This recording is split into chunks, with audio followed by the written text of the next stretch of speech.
बहू, कहाँ है? इधर आना जरा। हाँ माँ जी, कहिए। कुछ काम था क्या आपको? कुछ काम नहीं था। मैं जा रही थी सरला के यहाँ, तो मैंने सोचा तुझे बता देती हूँ।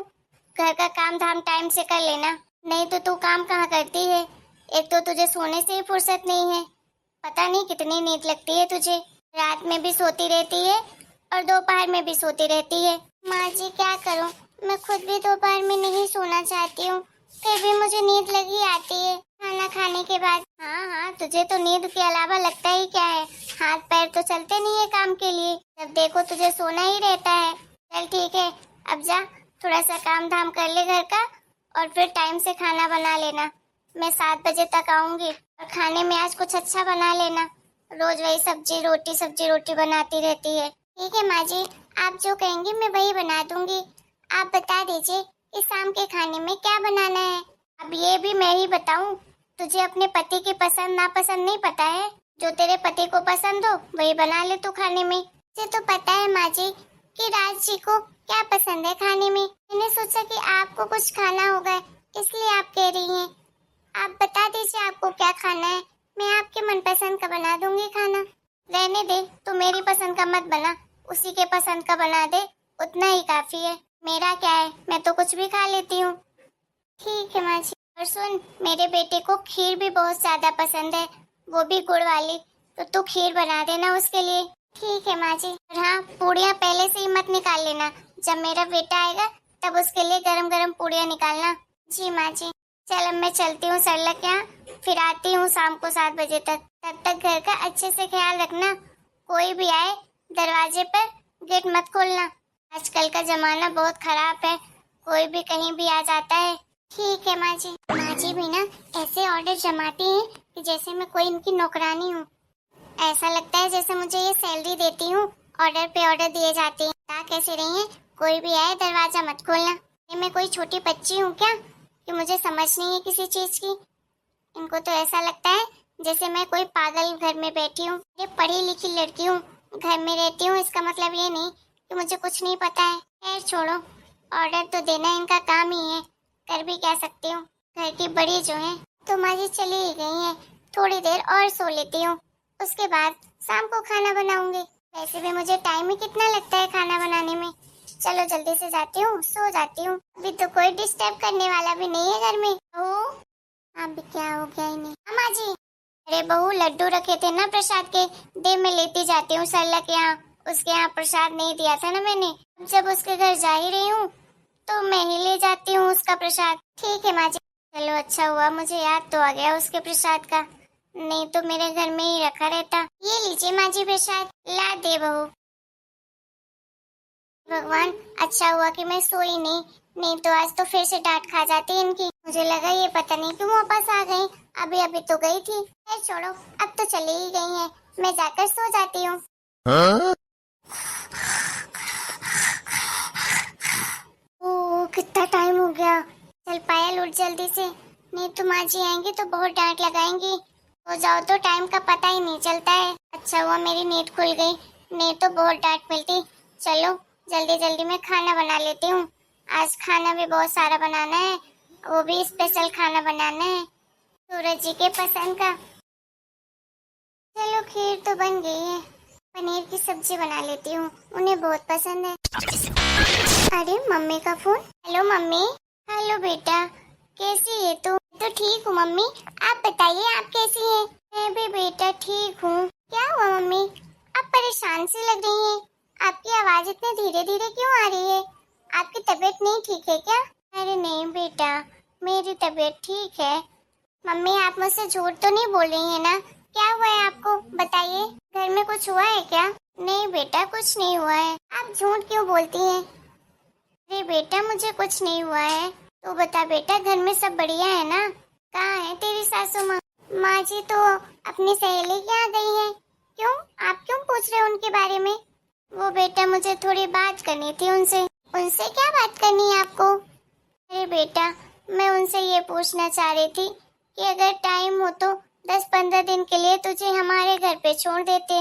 अरे अगर आप मुझे बुला रहे हो तो मुझसे बोलो ना, आप माँ जी से क्यों बोल रहे हो? अरे बेटा शादी के बाद तो वो कहाँ जाएगी कहाँ नहीं जाएगी, कितने दिन के लिए जाएगी, ये सब चीजें तो बड़ों से ही बात करनी पड़ती है ना।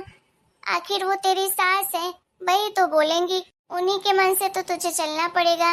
अगर वो भेजेंगी तभी तो तू आएगी ना यहाँ। इसीलिए तो मैंने फोन लगाया था कि अगर मेरी तू बात करवा देती उनसे तो मैं पूछ लेती। पर माँ वो तो है ही नहीं, वो आ जाएंगे शाम तक, तब आप बात कर लेना। ऐसे माँ अचानक से आप मुझे क्यों बुला रहे हो? अभी 2 महीने पहले ही तो आई थी मैं। अरे बेटा, वो तेरे पापा जी का ऑपरेशन हुआ है। हाँ, पापा जी का ऑपरेशन हुआ है और आप मुझे अभी बता रही हैं? पापा ने भी नहीं बताया मुझे। अरे हाँ बेटा, मैंने तुझे नहीं बताया था कि तू परेशान हो जाएगी। तेरे पापा जी ही ने मना किया था कि तुझे ना बताएं, लेकिन वो तुझे बहुत याद करते हैं। तो मैंने सोचा कि 10-15 दिन के लिए तू आ जाएगी तो थोड़ी बहुत मेरी मदद भी हो जाएगी और पापा जी के पास भी तू रह लेगी। उन्हें भी अच्छा लगेगा। वो भी अकेले लेटे लेटे परेशान हो जाते हैं, कोई बात करने वाला है नहीं। तेरा भाई तो जानती है कि बाहर ही रहता है, अभी वो नीट की तैयारी कर रहा है, तो उसे भी मैंने नहीं बताया था कि वो भी परेशान हो जाएगा। अब घर में मैं और वो ही तो रहते हैं, तो वो तो बेचारे लेटे रहते हैं। मुझे तो कामों से ही फुर्सत नहीं मिलती। ठीक है माँ, मैं माँ जी से बात करती हूँ। अगर वो मुझे आने देंगी तो मैं जरूर आऊंगी। पापा जी को कहिएगा वो अपना ख्याल रखें, मैं उन्हें बहुत याद करती हूँ। मैं उनसे बहुत ज्यादा गुस्सा भी हूँ, उन्होंने मुझे क्यों नहीं बताने दिया। मैं आती ना उनके पास, आखिर बेटी हूँ उनकी। अब शादी के बाद क्या इतना भी हक नहीं है कि वो मुझे उस घर की कोई भी बात बताएं? अब अपनी बेटी से ही छुपाने लगे हैं बात को। छोड़िए, पापा को तो आप बोलिएगा वो अपना ख्याल रखें। मैं जब वहाँ आऊंगी ना, मैं तो उनके साथ बहुत लड़ाई करूंगी, जो मुझे अभी से पराया कर दिया उन्होंने। हाँ बेटा, तू लड़ लेना, ठीक है। तेरे पापा भी तुझे बहुत याद करते हैं। और तेरी सासू माँ को पूछ लेना, अगर आने देंगी तो आ जाना दामाद जी के साथ। ठीक है मम्मी, रखती हूँ। सच कहते हैं लोग, शादी के बाद अपने ही लोग कैसे बेटियों को पराया कर देते हैं। अब मुझे ही देख लो, मेरे पापा मम्मी मुझे किस तरह से पराया कर दिया। वो मुझे कोई बात बताना जरूरी नहीं समझते हैं। पापा का इतना बड़ा ऑपरेशन हुआ, मुझे खबर तक नहीं लगी। पहले जब शादी नहीं हुई थी तो हर चीज मेरे मन से ही किया करते थे। कोई भी चीज हो, सबसे पहले मुझे ही बताया करते थे। बोलते थे मेरी बहादुर बेटी है, समझदार बेटी है। अब पता नहीं कहाँ गई बहादुर बेटी, समझदार बेटी। अब तो मुझे कुछ बताना जरूरी समझते ही नहीं है। मुझे तो लगता है बेटियां पराई तो नहीं होती हैं, माँ बाप उन्हें पराया कर देते हैं शादी के बाद। अपनी बेटी पर खुद ही हक नहीं जमाते हैं।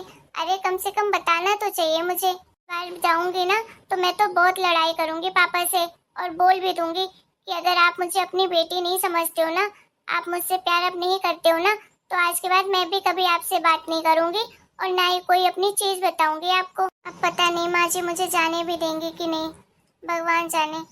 मेरी तो माँ जी के सामने बोलती ही बंद हो जाती है। अगर वो मना कर देंगी तो क्या कहूँगी उन्हें, लेकिन बात तो करनी पड़ेगी। अभी आएंगे तो मैं अभी बात कर लूंगी उनसे। पता नहीं कितनी खड़ूस है मेरी सासू माँ। अरे इतनी खड़ूस क्यों है वो? अगर मेरी बातों से नहीं मानेंगी ना तो मैं तो सूरज जी को बोल दूंगी, वही मनाएंगे अपनी माँ को। लेकिन मैं तो अपने मायके जाकर ही रहूंगी। बहू, ये देखो आ गई लगता है, चलो बात कर लेती हूँ उनसे। हाँ माँ जी बोलिए। सूरज जी आप भी आ गए? आप लोग साथ में ही आए हो क्या? हाँ माँ, सरला आंटी के यहाँ गई थी ना, तो मुझे फोन करके बुलाया था, तो मैं माँ को लेने चला गया और हम दोनों साथ में ही आ गए। फिर तेरी जासूसी खत्म हो गई हो तो एक कप चाय भी ला दे बेटे के लिए, ऑफिस से थका हारा आया है। जी माँ जी अभी लाती हूँ। नहीं नहीं, मैं चाय नहीं पीऊंगा, मेरे लिए चाय मत लेकर आना। माँ को पीना हो तो तुम ला दो उनके लिए। मैंने ऑफिस से निकलते वक्त ही चाय पी ली थी, इसलिए अभी मन नहीं है चाय पीने का। अरे नहीं नहीं, मुझे भी चाय नहीं पीनी, मैं भी सरला के यहाँ से पी कर आई हूँ। ठीक है माँ जी। और बता बेटा, ऑफिस में दिन कैसा रहा तेरा? माँ एकदम फर्स्ट क्लास। माँ जी मुझे आपसे कुछ जरूरी बात करनी थी। हाँ बोलना बहू, क्या बात करनी है तुझे? वो माँ जी मैं ना। अरे मैं क्या कर रही है, बोलना, क्या बोलना है तुझे? मुझसे तो ऐसे डरेगी जैसे मैं इसको खा ही जाऊंगी। चल अब बोल, क्या बोलना चाह रही है? वो माँ जी, मैं ये कहना चाह रही थी कि मम्मी का फोन आया था। अच्छा, समधन जी का फोन आया था, क्या बोला उन्होंने? माँ जी मम्मी ने बताया कि पापा का ऑपरेशन हुआ है। क्या? समधी जी का ऑपरेशन हुआ है और इस बारे में हमें खबर तक नहीं है? तूने हमें क्यों नहीं बताया? जी वो तो मुझे पता ही नहीं था। मुझे आज ही पता चला कि पापा का ऑपरेशन हुआ है। क्या तुझे भी आज ही पता चला? हाँ माँ जी, मम्मी ने बोला कि मैं इतने तुझे इसलिए नहीं बताया कि तू परेशान हो जाती। माँ बाप ऐसे ही होते हैं, बच्चों को कभी परेशान नहीं देख सकते हैं। खैर छोड़, ये बता समधी जी कैसी हैं? अभी थोड़ी ठीक है। अच्छा बहू, मैं क्या कह रही थी, तू एक काम कर, तू ना सूरज बेटे के साथ कल ही सुबह चले जाना अपने मायके, अपने पापा जी को देखने के लिए, ठीक है? बेटी है उनकी, उन्हें बहुत याद आती होगी तेरी, और तुझे भी उनकी याद आ रही होगी। काम करना, अपना सामान ज्यादा पैक कर लेना, क्योंकि 10-15 दिन तू वहीं रुक कर आना। अपने पापा जी की अच्छे से देखभाल करना, उनकी सेवा करना, थोड़ी बहुत तुम्हारी माँ की भी मदद हो जाएगी। माँ जी, अगर मैं यहाँ से चली जाऊंगी तो फिर यहाँ काम कौन करेगा? आपकी देखभाल कौन करेगा? अरे भाई, मैं अभी इतनी भी बूढ़ी नहीं हुई हूँ कि मैं अपने लिए और अपने बेटे के लिए खाना नहीं बना सकती। हमारी टेंशन मत ले, मैं सब कुछ कर लूंगी। मेरे बाल बस सफेद हुए हैं, मेरे हाथ पैर वैसे ही चलते हैं। ठीक है माँ जी, मैं कल ही चली जाऊंगी अपने मायके। चल जाओ क्या, खाना लगा दे सबके लिए। ठीक है माँ जी। सच में माँ, आपको समझना ना इम्पॉसिबल है। वैसे तो आप पूरा दिन गुस्सा करती रहती हैं उसके ऊपर, लेकिन उसके मन की बात बिना कहे ही समझ जाती हैं। आपकी लीला भी अपरंपार है माँ। अरे बेटा, मैं एक माँ हूँ और मुझे पता है कि एक माँ को दुख सुख में किसकी जरूरत पड़ती है, किसकी याद आती है। हमेशा अपने बच्चों की ही याद आती है, अपनों की याद आती है। मुझे ये भी पता है कि बच्चे भी सबसे ज्यादा अपने माँ बाप से प्यार करते हैं। अरे जब उसे पता चला होगा कि उसके पापा का ऑपरेशन हुआ है, उसे तो पहले कितना झटका लगा होगा। वो तो खुद ही जाना चाह रही होगी। बेचारी मेरे डर के मारे वो कुछ बोल नहीं पा रही थी, लेकिन मैं समझ तो गई थी। उसके कहने से पहले मैंने ही उसे कह दिया जाने को। अब तो कल उसे सुबह सुबह ले जाना, ठीक है? और जब तक उसका मन करेगा तो रह लेगी अपने माँ बाप के पास। ठीक है माँ। माँ जी के बारे में कितना गलत सोचती हूँ, लेकिन माँ जी तो सच में बहुत अच्छी हैं। वो दिखाती तो ऐसे हैं जैसे वो कितनी खड़ूस है, उन्हें किसी चीज से फर्क ही नहीं पड़ता। लेकिन देखो तो सही, मुझे बोलना ही नहीं पड़ा और उन्होंने पहले ही कह दिया कि तू अपने मायके चले जाना। अब कल तो मैं अपने पापा मम्मी से मिलूंगी। मैं तो बहुत खुश हूँ। भगवान करे हर लड़की को ऐसा ही ससुराल मिले। नेहा जल्दी से पैकिंग कर ले। हेलो दोस्तों, आपको हमारा ये वीडियो कैसा लगा? अगर वीडियो पसंद आया है तो प्लीज वीडियो को लाइक करें, शेयर करें, कमेंट करें और हमारे चैनल को सब्सक्राइब भी करें।